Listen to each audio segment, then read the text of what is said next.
আজ আমরা অবিচ্ছিন্ন উপাত্তের মধ্যক নির্ণয় করব।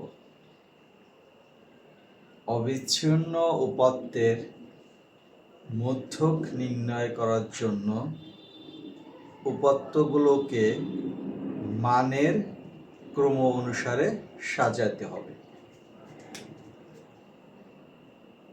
ছোট থেকে পর্যায়ক্রমে বড় করে সাজাতে হবে। প্রথমে আছে ছোট সংখ্যা আছে 17, তারপরে আছে 19, তারপরে আছে 20, তারপরে 21, তারপর 23, তারপর 26, তারপরে 35, 39। এখানে মোট সংখ্যা n =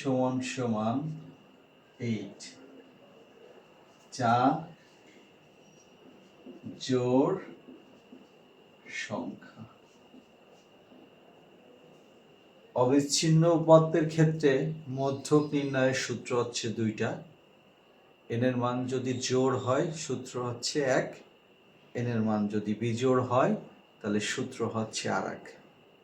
যেহেতু n এর মান জোড় পেয়েছি, তাহলে মধ্যক নির্ণয়ের সূত্র মধ্যক সমান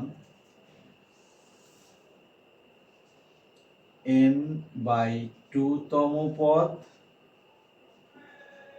প্লাস n/2 প্লাস অনতম পদ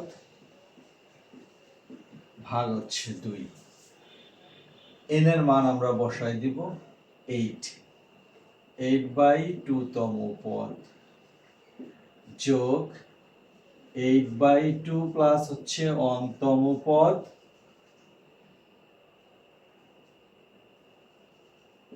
ভাগ 2, 4তম পদ যোগ 5তম পদ ভাগ 2।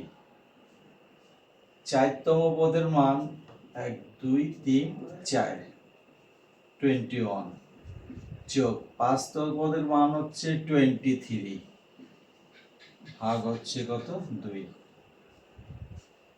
21 আর 23 যদি আমরা যোগ করি 44 ভাগ 2 সমান 22।